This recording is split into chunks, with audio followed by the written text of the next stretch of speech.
मुजाहिद बिलवी आपको खुशामदीद कहता है और आज है 5 जुलाई यानी 45 साल पहले पाकिस्तान पीपल्स पार्टी के सहरंगेज़ पहले मुंतखब वज़ीर आज़म जिन्होंने पहला आइन पाकिस्तान को यानी सन 73 को दिया, उन्हें उस वक्त के फ़ौजी आमिर ने जो आर्मी सरबरा था उनको 5 जुलाई के दिन 45 साल पहले उनकी हुकूमत का तख्ता उल्टा और फिर 4 अप्रैल 79 को वो फांसी भी चढ़ गए।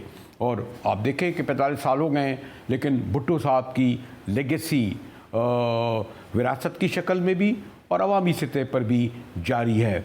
उनकी खिताबत, उनका ओढ़ना, उनका बिछोना, उनका चलना फिरना, कपड़े, हर चीज़ एक ब्रांड बन गई और आज तक है। एक ख़ास अंदाज में खिताबत करते थे। ये देखिए 45-46 साल पहले जब वो खिताब कर रहे थे तो मैंने कहा ना, एक समा बन जाता था और अवाम किस तरह उनके साथ खड़े होते थे। और ये बात मैं आज 5 जुलाई के साथ इंटरेस्टिंग ये भी है कि आज ही अभी थोड़ी देर पहले इमरान खान साहब ने भी खिताब किया। एक आध बार पहले भी वो भुट्टो साहब का जिक्र करते रहे कि उन्होंने यानी जो एक लिहाज से आइडियल भी कहते रहे। और आज ख़ास तौर पर 5 जुलाई को उन्होंने इस हवाले से भुट्टो साहब को याद किया कि जिस तरह उनकी हुकूमत अमेरिका ने ख़त्म की थी भुट्टो साहब की, इसी तरह इमरान खान कहते हैं मेरी भी हुकूमत ख़त्म की। ना अमेरिका उनसे खुश था इसलिए इक़्तिदार से हटा दिया, मुझसे खुश नहीं था तो मुझे भी मीर जाफ़रों और मीर सादिक क्या कहते हैं उनके ज़रिए इक़्तिदार से हटा दिया। पाकिस्तान में मार्शल लॉ लगा था जबकि जुल्फ़िकार अली भुट्टो की डेमोक्रेटिक गवर्नमेंट को हटाया गया था। तब भी जब मार्शल लॉ लगा था तो एक बहुत बड़ी वजह उसकी कि अमेरिका खुश नहीं था जुल्फ़िकार अली भुट्टो से। और तब भी एक पाकिस्तान का प्राइम मिनिस्टर कई इख्तलाफात हों उससे, लेकिन वो एक पाकिस्तान को आज़ाद फॉरेन पॉलिसी की तरफ लेके जा रहे थे। लेकिन अब जो हुआ उसमें और उसमें जो एक ही चीज़ जो तब 77 में और अब जो चीज़ कॉमन थी वो ये कि अमेरिका खुश नहीं था कि पाकिस्तान एक आज़ाद फॉरेन पॉलिसी बना ले। जो उसका नुकसान हुआ, जो हमारे मुल्क में रजीम चेंज हुआ, जो उन्होंने यहाँ के मीर जाफ़र और मीर सादिक के साथ मिलके जो कि जैसे ही उन्होंने जो लोग हमारे ऊपर मुसल्लत किए, वो पाकिस्तान के हम सब जानते हैं 30 साल से ये वो लोग हैं जिनकी इंटरनेशनल फेम है चोरी की।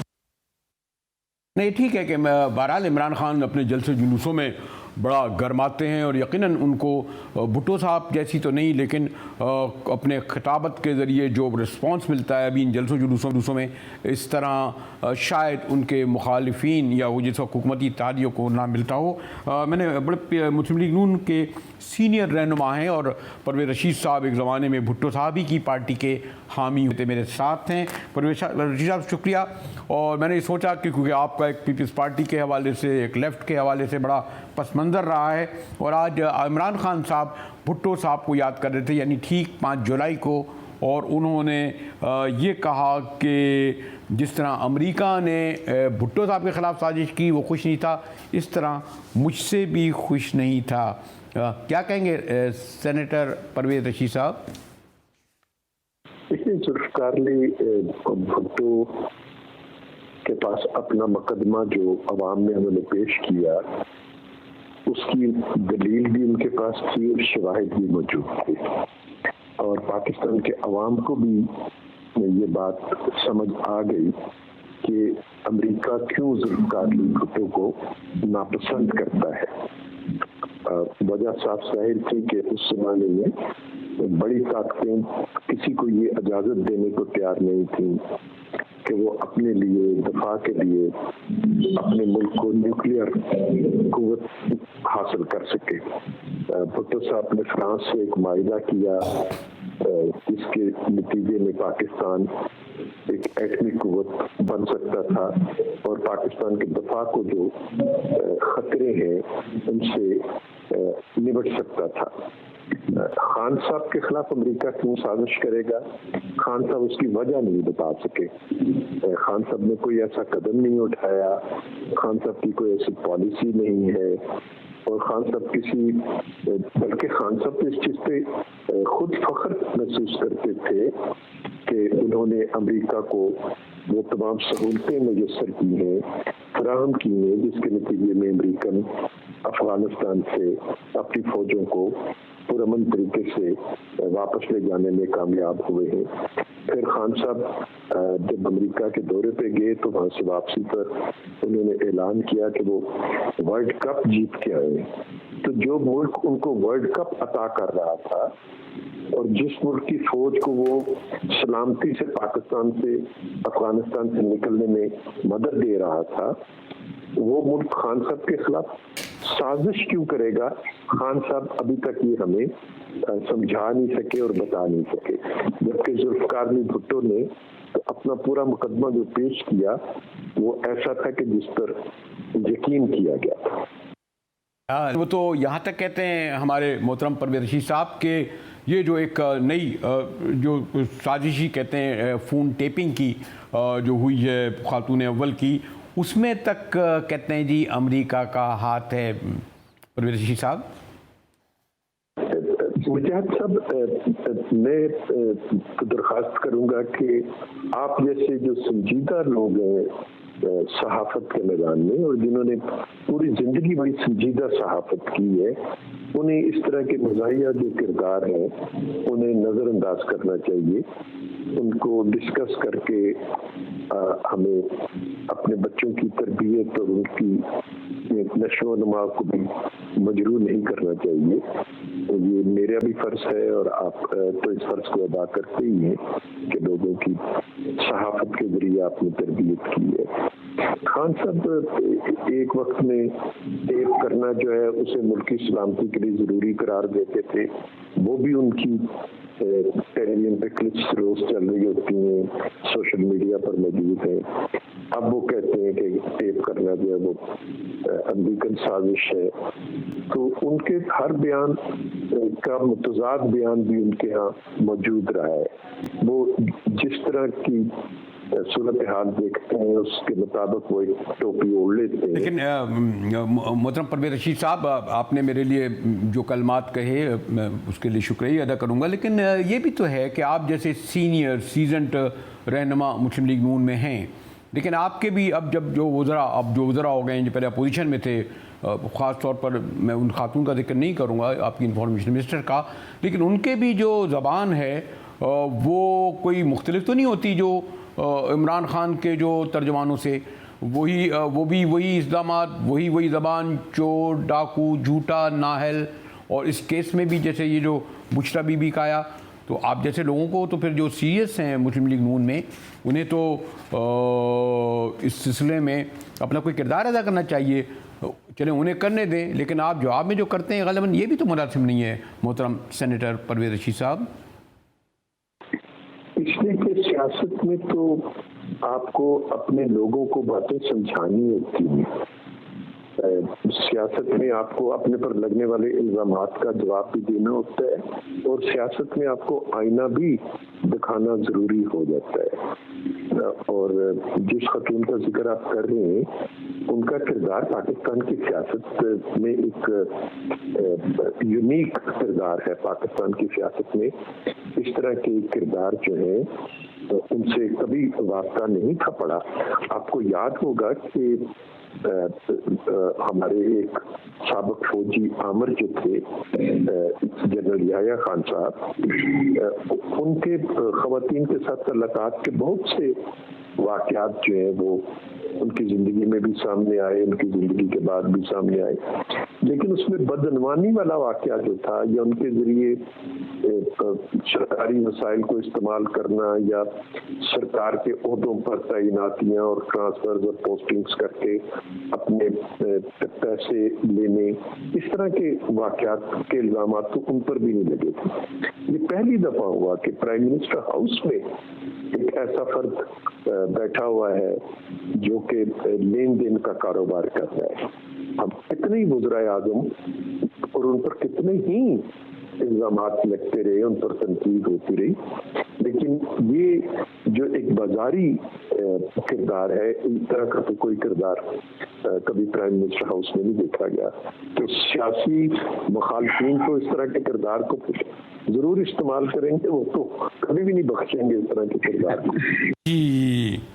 शुक्रिया सेनेटर परवेज़ रशीद साहब। जैसे मैंने कहा कि आज 5 जुलाई यानी 1977 जब भुट्टो साहब की हुकूमत का तख्ता उल्टा गया और आज ही इमरान खान साहब ने ये कहा कि जिस तरह अमेरिका भुट्टो से खुश नहीं था इस तरह उनसे भी खुश नहीं था और इसीलिए उसने यहाँ के मीर जाफ़रों और मीर सादिकों के ज़रिए उनकी हुकूमत का तख्ता उलट दिया। बहरहाल ये खान साहब का एक पॉइंट ऑफ व्यू है, एक कुछ लोग कहते हैं कि बहुत मजबूत पॉइंट ऑफ व्यू है, बैरूनी साजिश हुई उनके ख़िलाफ़, वो ये तवातुर से कहते रहे हैं और दूसरा मौक़िफ़ भी है। चलते हैं ब्रेक की तरफ। लेकिन इस वक्त पाकिस्तानी सियासत में मैं देख रहा था कि प्रिंट हो या इलेक्ट्रॉनिक तवातुर से जो है साबिक़ खातून अव्वल का जो स्कैंडल है वीडियो ऑडियो का वो हमारे सियासी मंजरनामे पर छाया हुआ है, जिस पर गुफ्तगू करेंगे एक ब्रेक के बाद। हमारे साथ रहिएगा।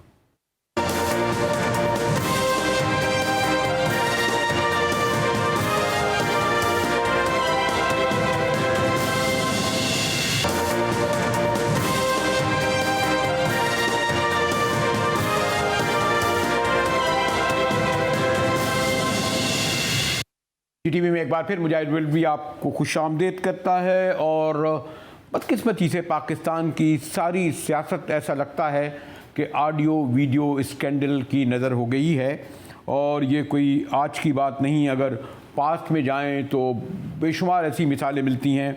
फिर जस्टिस कयूम की एक बड़ी मशहूर चली थी नवाज शरीफ के दौर में, जिसमें उनसे कहा जा रहा था कि वो सज़ा दें, लेकिन वो एक पुरानी बात है। अभी ये जो बुशरा बीबी की जो आजकल ख़ास तौर पर वीडियो चल रही है, उससे पहले हमारे जैसे साकिब निसार की एक जो वीडियो चली, ऑडियो चली, उसने भी बड़ी शोहरत पाई और वो तौहीन अदालत का मुकदमा अभी भी चल रहा है। जैसे साकिब कहते हैं मेरी आवाज़ नहीं है और जबकि दूसरी आवाज़ नहीं हो रही और वो कहते हैं जी फ्रांसिक में चली गई। देखिए ज़रा जैसे साहब को ये मैंने कहा ज़रा इसको भी याद कर लूँ। Let me be little blunt about it. बिल्कुल जायज़ है, बिल्कुल जायज़ है। मैंने अपने दोस्तों से कहा कि जी इसमें कुछ किया जाए। मैंने अपने दोस्तों से कहा कि जी इसमें कुछ किया जाए और मेरे दोस्तों ने उससे इत्तफाक नहीं किया। और मेरे दोस्तों ने उससे इत्तफाक किया। इंडिपेंडेंस ऑफ जुडिशरी भी नहीं रहेगी। Independence of judiciary. अब मैं आपको ज़रा जो मैंने कहा ना, जो ख़ास तौर पर आजकल चल रही है वीडियो पर, मैंने कुछ 48 घंटे से बार बार तवातुर से ज़रा वो सुनवाऊँगा। इसमें भी जैसे वादे नहीं हो रहा कि जैसे साकिब निसार की आवाज़ है, दूसरी आवाज़ कौन सी है।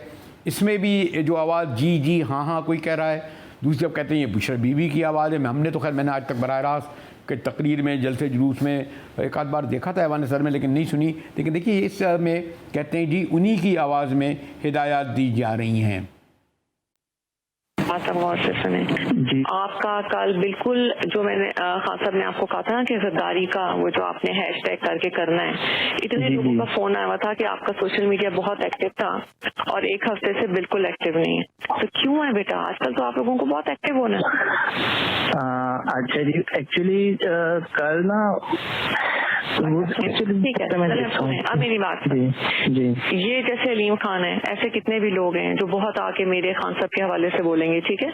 इन्होंने आगे इससे भी ज्यादा गन डालना है। वो जो मेरी साथ वो बच्ची है फरा, उसके इतना गन डालना है, लोगों की गवाही भी देंगे। आपने उसका कोई इशू नहीं बनाना, इन सबको लिंक कर देना है गद्दारी के साथ। ओके जी, ये प्री ब्रांड है, ठीक है जी। ये जो अलीम खान है, ये जो सब बोलेंगे ना, ये सारी एक ट्रेनिंग के तहत है। तो आपने इसको लिंक कर देना है गद्दारी के साथ। अपने सोशल मीडिया में लेटर को उठाना है कि हमें पता है कि वो लेटर सही है, ठीक है? हमें पता है कि गद्दारी की वजह से ये सब इकट्ठे हो गए और ये अपने आप को बचाने के लिए ये गद्दारों के साथ मिल गए और गद्दार बाहर की कुव्वत से भी हैं और सब वो सारा आपको पता है, ठीक है जी। तो अगर मैं ये टेप ही सुनाता रहूं और इससे पास्ट की, जैसे मैंने कहा जस्टिस कयूम की, जस्टिस साकिब निसार की, और यही मैंने कहा कि कभी जो कहते हैं जी फ्रांसिक होती है, बहुत सारे सवाल हैं। इसीलिए मैंने जहनी है नौरीन शम्स को, मीडिया मल्टीमीडिया जर्नलिस्ट हैं, बड़ा उनको तजर्बा इस हवाले से, जर्नल के हवाले से, और ये जो पर्टिकुलर सब्जेक्ट जिस पे मैं कुछ रहा हूँ इस पे पूरे शुक्रिया नौरीन। मैं ख़ास तौर पर किसी पर्टिकुलर पॉलिटिक्स के हवाले से आपको नहीं, बल्कि मैं एक एकेडमिकली इंफॉर्मेशन लेना चाहूँगा कि आपको याद होगा कि जब ये अभी आए हैं मोबाइल फ़ोन 10-15 साल हुए और अब तो वीडियो बनने लगी हैं इस तरह की कि एक ज़माने में जो सिर्फ लैंडलाइन होती थी उस वक्त भी लोगों के फ़ोन टेप होते थे, लेकिन सियासतदानों के ज़्यादा होते थे, लोग कहते थे, या जो बड़े बड़े मुजरिम होते थे उनके, लेकिन उसके लिए बड़े आइन था, कानून था, इजाज़त लेनी पड़ती थी। अब तो कोई सूरत हाल ही नहीं है, बेशुमार चलती रहती है, साबित नहीं होता। आपका जो इस हवाले से क्या एक्सपीरियंस है नौरीन? जी, बहुत बहुत शुक्रिया मुजाहिद साहब, आपने प्रोग्राम में शामिल किया। और आई थिंक ये बहुत बड़ा मुद्दा है जिसको हम नज़रअंदाज कर देते हैं बहैसियत मीडिया एज वेल। आप एक तो ये देखें कि हमारे मुल्क में जो पर्सन की प्राइवेसी होती है या प्रोटेक्शन ऑफ डेटा है, डेटा प्रोटेक्शन जिस पे काम 4 सालों से हो रहा है, और हम बहैसियत खुद एक पिलर है स्टेट का, हमारा काम है कि हम सर्व करें लोगों की प्राइवेसी को, हम उसको सबोताज ना करें, हम उसका प्रोटेक्शन करें, हम गवर्नमेंट से सवाल करें। लेकिन हम समटाइम्स खुद उस हथकंडे का, उस पूरे प्रोसेस का टूल बन जाते हैं और हम खुद उसमें शामिल हो जाते हैं जहां पर हम खुद ब्रीच करते हैं। और उसका सबसे बड़ा एक आप देखें नुकसान ये होता है कि हमारे मुल्क में, जहां आपने फॉरेंसिक की बात की, अभी खबर को मुसद्दका होने का फैसला करना ना करना जो मीडिया का काम हुआ करता था, उसको बताना, उसकी पूरी तहकीक करना, उसको हर तरह से साइंसी तज्जिए करना, उसको जांचना, एक तो ये इदारा पाकिस्तान में कभी डेटा के हवाले से इतना साजगार हमें ना नजर आया, ना गवर्नमेंट की ना स्टेट की कोई पॉलिसी इतनी क्लियर नजर आई। हाँ, जो हमारा आर्टिकल 14 ऑफ द कॉन्स्टिट्यूशन है वो इन वायलेबिलिटी देता है पर्सन की privacy of home and dignity, जो कि एक फंडामेंटल राइट है। लेकिन आपने ये बात बहुत अच्छी की कि जब से गैजेट्स आए हैं, अब वीडियो भी वायरल हो जाती है, ऑडियो भी टेप होती है, और सबसे ज्यादा मशहूर तो हम कहेंगे कि जो व्हाट्सएप के जो मैसेजेस हैं, व्हाट्सएप के जो वॉइस नोट्स हैं, वो बड़े आसानी से वायरल होते हैं। तो मीडिया, जैसे मैंने कहा कि एक इसका खुद जो है एक टूल बन जाता है। बात असल में यह है कि हम शायद अपनी एक जिम्मेदारी है उसको सही से पूरी नहीं कर पा रहे। दूसरा, हमारा प्रेशर, सारा का सारा ब्लेम मैं ये भी नहीं करूंगी क्योंकि ये देखें सारी चीजें इतनी पॉलिटिकल हैं कि जब कभी कोई टेप आती है, कोई ऑडियो टेप आती है, कोई वीडियो आती है, तो वो इस तरीके से वायरल होती है। इस मुल्क में जब प्रेस कॉन्फ्रेंसेस होती हैं, अगर आपको याद हो, मरियम नवाज साहिबा ने इससे पहले जो है जज अरशद मलिक की वीडियो भी चलाई, तो क्या वो जो लीक हुई हुई एक वीडियो है, अब वो कहीं से भी आई हो, कैसे भी आई हो, सोशल मीडिया में लीक हो चुकी है, वायरल हो चुकी है, आप वो प्रेस कॉन्फ्रेंस में अगर चला रही हैं, इसी तरीके से टीवीज में कई दफा उसको चलाया जाता है, क्या डेटा प्रोटेक्शन का राइट, जो प्राइवेसी जो हमारा आर्टिकल 14 है वो हमें देता है, क्या हम उसकी खुद जो है वायलेशन नहीं कर रहे, या फिर हम इतने धड़ल्ले से उस चीज को यूज करते हैं क्योंकि हमें पता है कि शायद इम्प्लीमेंटेशन तो होनी नहीं है। एक और बात भी है नौरीन बीबी, जैसे अगर कोई सोशल मीडिया पर या अननोन लोग चलाते हैं, जैसे मैंने भी अब गलती अगर ये की है, क्योंकि मैंने उस वक्त की कि जो वीडियो चलाई है जो ऑलरेडी कोई 48 घंटे से चल रही हैं, अगर सोशल मीडिया पे चलने वाली अननोन किस्म के लोग चला रहे हैं, लेकिन अगर हमारे जो मीडिया हाउसेस यानी जो बड़े नोन इस्टेब्लिश मीडिया हाउसेस उनको चलाएं, जबकि सुप्रीम कोर्ट का ये ऑर्डर है कि आप किसी की ज़ाती जो टेप है वो नहीं चला सकते, ये एक जुर्म है। तो ये तो सुप्रीम कोर्ट की भी तो खिलाफ वर्जी हो रही है ना उसके ऑर्डर की। बिल्कुल खिलाफ वर्जी हो रही है। जैसे मैंने कहा कि ये तो हमारा आर्टिकल 14 भी इस चीज की प्राइवेसी को बड़ा वो करता है, आइडेंटिफाई करता है, डिग्निफाई करता है। लेकिन फिर मैं ये कहती हूँ कि ये जो जितनी चीजें आ रही हैं, आप खुद मीडिया का हिस्सा है, मैं भी मीडिया का हिस्सा हूँ, ये कभी कभी तो ऐसा लगता है कि ये चीजें बड़ी प्लांटेड भी होती हैं। समटाइम्स इतना प्रेशर होता है कि आप देखें आजकल जितना मवाद आ रहा है खासतौर पर इलेक्ट्रॉनिक मीडिया में, वो यूजुअली हम देखते हैं कि वो सोशल मीडिया से उठाया जाता है। हम खबर को वही जैसे मैंने कहा कि तस्दीक किए बगैर भी उसको फॉरवर्ड कर देते हैं और उसके बाद वो कई चीजें जो है फेक न्यूज जिसका हम इस्तेमाल करते हैं, और ऑल ओवर द वर्ल्ड ये चीज हम देख रहे हैं मीडिया में हो रही है। द रीजन इज कि फास्ट पेस इतना है, फिर हमारे यहाँ राइट होने के बावजूद इम्प्लीमेंटेशन नहीं है, और किसी को प्राइवेसी के बाद उनको पता है कि अगर ये कभी उन्होंने हम पर ये दावा कर दिया तो हमारा जो डिफेमेशन के मीडिया लॉज हैं वो हमें ये कहते हैं कि भाई अगर वो चीज झूठी हुई, अब वो झूठ होने का फैसला, सही होने का फैसला फॉरेंसिक को करना होता है, और वो चीजें जो है वो कभी फॉलोअप में होती नहीं है। तो खैर से अल्लाह ना कोई इसको पूछता है, ना उस पर कोई दावा दायर करता है, और ना उस पर कोई बात होती है। थोड़ा सा अगर आपको इस तरह ले जाऊं कि मैं क्योंकि बेसिकली प्रिंट का आदमी हूं, और इसलिए मैं जी। आपको ये शायद आप ये गुफ्तगू आगे बढ़ाने के लिए करता हूँ कि हमारे यहाँ प्रिंट में ये कहा जाता था, और क्योंकि शायद मैं ज़ाती तौर पर भी जब प्रेस क्लब में था तो इसका शिकार हो चुका था कि अगर कोई खबर छपी हो तो फिर हम उसकी तरदीद भेजते थे कि या तो अगले दिन आएगा ना। ये तो जो हमारी जो स्क्रीनें हैं ये तो मिनटों सेकंडों में चलती हैं, तो 24 घंटे दिए जाते थे कि आप तरदीद दें या माफ़ी मांगें जिसके बारे में खबर है। तो वो तरदीद भी आती थी, माफ़ी आती थी, या रिपोर्टर स्टैंड करता था कि मैं अपनी इस्तीफा पर खड़ा हूँ। और मैंने देखा बहुत मशहूर मुकदमे हुए। कौसर नियाज़ी ने लंदन में जाके मुकदमा जीता, यहाँ कुछ लोगों ने जीता।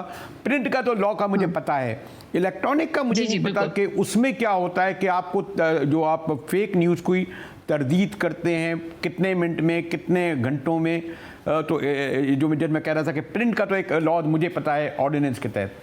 जी मुजाहिद साहब, ये आपने बहुत अच्छी बात की है, और हमेशा हमने देखा है प्रिंट मीडिया इस पे कहीं ना कहीं जो है इस पे अमल पैरा होता हुआ भी नजर आया है। आपकी अपनी भी मिसाल आपने दी, और हमने इस तरह के कई केसेस माजी में देखे हैं। अच्छा, अब इलेक्ट्रॉनिक मीडिया में हम देखते हैं कि पाकिस्तान में तो कोई इस तरह की पॉलिसी, उसकी भी एग्जैक्टली वही है। अब जैसे हम बात करते हैं कि इलेक्ट्रॉनिक मीडिया अभी भी जो है, अब कहना तो नहीं चाहिए कि उसको इन्फेंसी में, क्योंकि इतनी उसने गलतियां ऑलरेडी कर ली हैं कि अब उसके अगर मीडिया लॉज और एथिक्स पे बात आज भी हम बैठ के किसी सेमिनार में करते हैं तो कहते हैं कि भाई ये गलतियां अब हम कब सुधारेंगे। अब वो बात जब हम बात कर रहे थे कि इस पे हम कब उतारेंगे, सोशल मीडिया, न्यू मीडिया का दौर आ गया। अच्छा, अब इसकी माजरत या कोई इस तरह का कानून तो बिल्कुल है, बात आप कर सकते हैं, कोई भी डिफेमेशन लॉ आके जो प्रिंट मीडिया का था वही उस पे लागू होता है, वो भी जाके इस पे केस कर सकता है। लेकिन कभी हमने माजरत या तरदीद या उसके बाद हमने कोई माफी या इस तरह की कोई चीज नहीं देखी। ये है कि एक बार मैंने काजी हुसैन अहमद साहब से जब उनको कहा कि आपने इस साल भर पहले अपनी तकरीर में ये कहा था, तो उन्होंने कहा मैंने ये गुस्से में कहा था। तो यानी मैंने उनकी वो आवाज़ सुना दी थी। अब उन्होंने कहा अब गुस्से की हालत में कुछ कह देता तो इस पर माजरत कर ली थी उन्होंने। अब उनको हालांकि टेप सुनाई और अगर आपको याद हो, आपने बड़ा पुराना वाकया सुना है, लेकिन अगर अभी की रिसेंट उसकी बात करें, इस तरह फवाद चौधरी साहब ने भी बहुत सारी बातें ऐसी कर दी, और उसके बाद उन्होंने कहा था कि मेरा अकाउंट हैक हो गया था। तो ये भी बड़ा मजाक चल रहा था कि उनका मुंह हैक हो गया था शायद, जब उन्होंने ये गुस्से में बात की या ऐसे ही अजराए मजाक उन्होंने बात कर दी। तो अब ये सोशल मीडिया आने के बाद जब ये खबर चलती भी है तो आप ये भी देखें कि बहुत से लोग इसको डिनाई कर देते हैं कि भाई ये चीज मेरा नहीं, मैंने नहीं किया।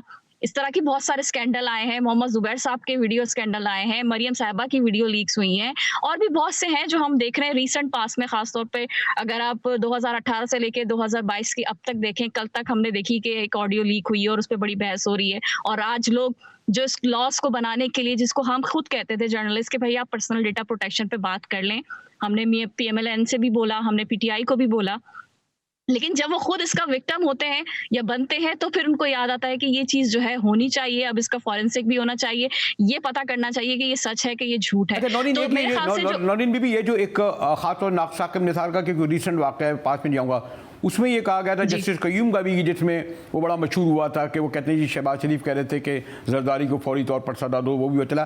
साकिब निसार के मामले में फोरेंसिक आया, वो ये कहते हैं हमारे यहाँ शायद ये वो यानी ये दुनिया में, पाकिस्तान में शायद वो टेक्नोलॉजी है कि ये कहे कि ये आवाज़ बिल्कुल उन्हीं की थी, ये इसके लिए हम बाहर जाते हैं, बहुत पैसे खर्च होते हैं।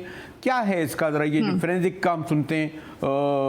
जी नौरीन। साकिब निसार साहब का तो मैं कहूंगी कि बड़ा मशहूर वाकया है। एक बड़ी इन्वेस्टिगेटिव जो है वेबसाइट, उन्होंने इस चीज़ को ना सिर्फ एक US की एक मल्टीमीडिया रिपोर्टिंग फॉरेंसिक और प्राइवेसी के हवाले से एक बहुत बड़ी इन्वेस्टिगेशन, गैरेट डिस्कवरी के नाम से एक इंस्टीट्यूशन है, और उन्होंने ये तस्दीक भी करवाई कि ये उनकी है। और अगर आपको याद हो तो उन्होंने ट्विटर पे इस बात का जिक्र भी किया कि इस मामले को लेके हमसे बहुत ज़्यादा पूछगछ हो रही है। कुछ 500 मीडिया हाउसेज हैं जो पाकिस्तान से हमसे रब्ता करने की कोशिश कर रहे हैं, बट हम क्योंकि बाहर की एक है, हमारे लॉज हैं, हम अपने क्लाइंट की प्राइवेसी, प्राइवेट डेटा को हम इस तरह से डिस्क्लोज नहीं कर सकते। तो ये, लेकिन उन्होंने कहा कि हमें थ्रेट्स मिल रहे हैं। तो ये जब हाई लेवल के केसेस होते हैं तो आप भी जानते हैं, मैं भी जानती हूँ कि ये जो टाइमिंग होती है इनकी, ये बहुत इंपॉर्टेंट होती है, और कब किसको किस तरह से मलाइन किया जाता है, इसमें मैं और आप और उसकी फॉरेंसिक के लिए तो मेरे ख्याल से उस पर बात ही नहीं होती, फॉलो मीडिया भी नहीं करता, ना शायद करना चाहता है। ये जो अगर मैं आखिर में आपसे ये पूछूं कि ये जो ख़ास तौर पर चल रही है, गालिबन इमरान खान साहब तो बहुत वेल कनेक्टेड हैं सारी दुनिया में, वो किसी सी मेरे ख्याल में पैसे खर्च करके अपने कांटेक्ट से कर सकते हैं आसानी से कि ये खातून अव्वली की आवाज़ है, नहीं आसान है उनके लिए? सर उनके लिए बिल्कुल आसान है, करना चाहे तो वो कर भी सकते हैं, लेकिन हालात अगर साजगार हैं या उनको, फिर मैं बोलूंगी कि कोई जो हम लोग इशारों की बात करते हैं कि कहाँ से क्या होगा, उनका भी अभी एक ये वायरल हो रहा है कि भाई हो सकता है कि इस तरह की और ऑडियो टेप्स आएंगी और वो खान साहब से मुताल्लिक होंगी। अब इशू ये है कि हाउ मच आप वो उसको निगेट करते हैं। अगर वो निगेट करने के बाद उसको यानी कि तस्दीक कराने के लिए कहीं नहीं जाते, तो फिर तो मैं कहूंगी कि कुछ तो है जिसकी पर्दादारी है। शुक्रिया नौरीन शम्स साहिबा। मैंने कहा ना कि पूरी सियासत जो है इस वक्त ऑडियो वीडियो स्कैंडल पर, ख़ासतौर पर खातून अव्वल के हवाले से जो हुई है, तो इसके कानूनी और आईनी पहलुओं पर भी गुफ्तगू करेंगे, मगर एक ब्रेक के बाद हमारे साथ रहिएगा।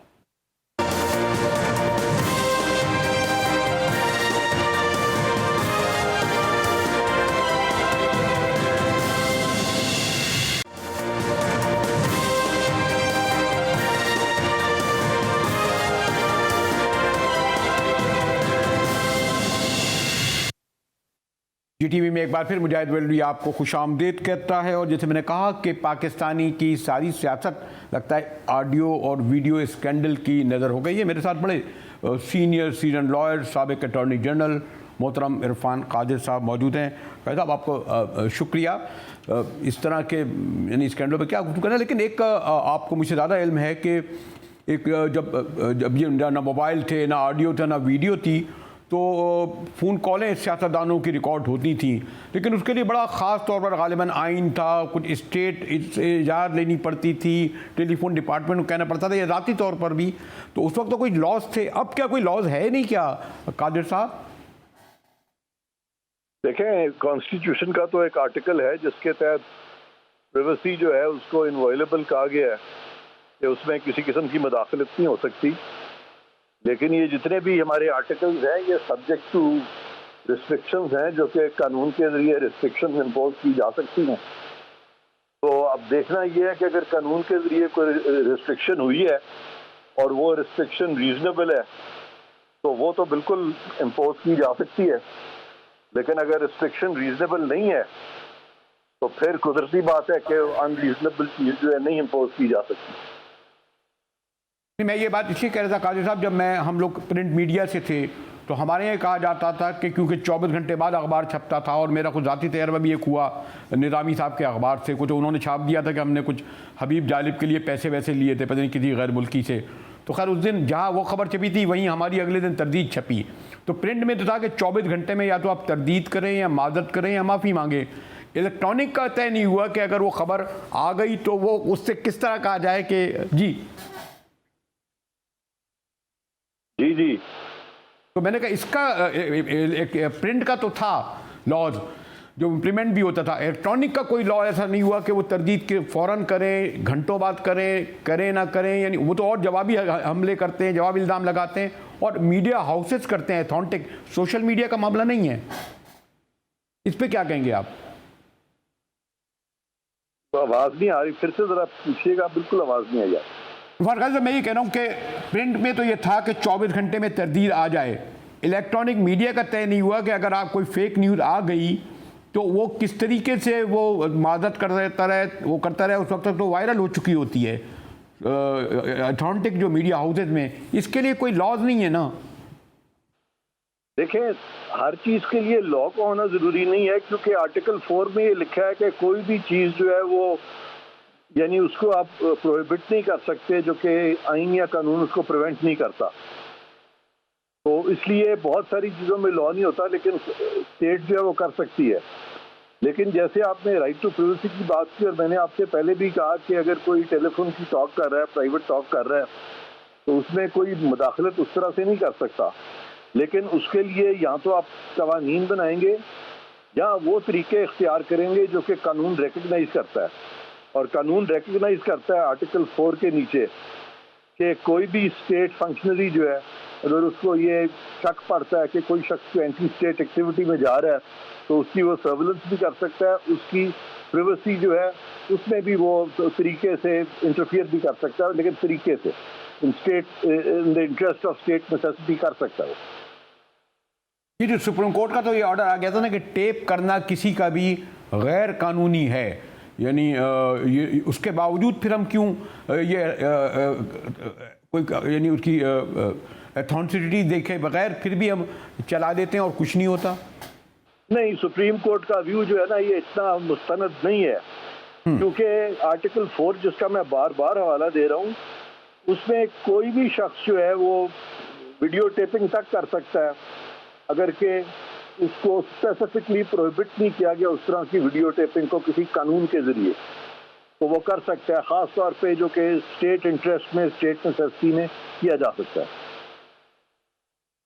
तो लेकिन आप ये समझ नहीं रहे कि ये जो वीडियो ऑडियो स्कैंडल की सियासत है, इसने तो बड़ा, यानी एक तो सियासत होती है, पहले ये तो नहीं चीज़ें आई थी ना कि एक दूसरे के खिलाफ ये चीज़ें इस्तेमाल की जाएं, दोनों तरफ से हो रहा है ना, ये तो हर तरफ से हो रहा है। बिल्कुल, इसमें देखिए अगर आप तो ये टिकटॉक जो है उसके जरिए सियासतदान जो है वो एक दूसरे को नीचा दिखा रहे हैं, एक दूसरे के सीक्रेट्स लीक कर रहे हैं, तो लिहाजा ये तो टिट फॉर टैट है, इसमें तो कोई इस तरह की पाबंदी नहीं है कि अगर एक ग्रुप जो है आपके खिलाफ एक कैंपेन करता है थ्रू मीडिया तो दूसरा नहीं कर सकता। यहाँ तो सबके लिए कानून बनाए और सबको प्रोहिबिट करें, और अगर इस तरह के कवानीन नहीं है तो फिर अगर सब कर रहे हैं तो ठीक है, जो सच है वो सामने आना चाहिए। जस्टिस साकिब निसार का भी कुछ नहीं आया, आपके बहुत मोहतरम जज थे, उनका भी पता नहीं क्या हुआ उसका। फिर देखें, अभी आप ठीक कह रहे हैं, जजेस जो हैं वो बेचारे अपने आप को प्रोटेक्ट कर रहे हैं, बचा रहे हैं अपने आप को। इफ्तिखार चौधरी साहब की बहाली के बाद बहुत सारी एक्सेसेस हुई हैं, वो बेचारे कोशिश कर रहे हैं कि किसी तरह से उनका एक भरम जो है वो कायम रहे, और उसमें मैं समझता हूँ आपको और मुझे भी उनका शर्म पर्दा अगर रख लें तो बेहतर है, ताकि जो कुछ हुआ माजी में उसको अब माफ़ करें, आगे चलते हैं। और अदलिया को भी चाहिए कि वो माजी की जो गलतियाँ हैं ना सिर्फ कि वो दोहराए ना, बल्कि उन पे बहुत ज़्यादा उनको फरिश्ता ना पेंट करे कि एज इफ वो बहुत आइडियल लोग थे, उनमें गलतियाँ थी, वो गलतियाँ उनसे हुई, बस उससे अब जिस तरह वो मुझे चौधरी शुजात याद आ रहे हैं, उनका बड़ा अच्छा फिक्र है कि उन्होंने कई दफ़ा लेकिन आखिरी बात, मेरा वक्त नहीं है, लेकिन अगर मेरे ख्याल में जस्टिस कयूम के वक्त जो अगर वो गलती दुरुस्त कर दी जाती तो शायद नहीं दोहराई जाती, ऐसे ही है ना? नहीं, मैं आपसे एग्री नहीं करता। जस्टिस कयूम जो है ना वो बहुत सारे जो बाद में जो जजेस आए हैं उनके मुकाबले में जस्टिस कयूम काफी इंडिपेंडेंट थे, आप हैरान हो गए ये सुन के। अच्छा, बाद में तो जो जजेस ऐसे आए हैं कि कई तो ऐसे हैं जो कि मेरा ख्याल है, अब मैं क्या कहूँ, अब इससे ज़्यादा मत कहिएगा कि इरफान कादिर साहब कहीं नाम ना आ जाए किसी जज का। शुक्रिया आपको मैंने ज़हमत दी। इरफान कादिर साहब, मैंने कहा ना, बड़े सीनियर सीजन्ड साबिक अटॉर्नी जनरल, वो कह रहे थे लॉस तो हैं लेकिन कुछ इबहाम भी इस सिलसिले में अभी तक मौजूद है। इसी के साथ ही मुझे कहा जा रहा है कैमरे के पीछे से कि आपके पास इतना वक्त है कि आप शुक्रिया अदा करके इजाज़त लें।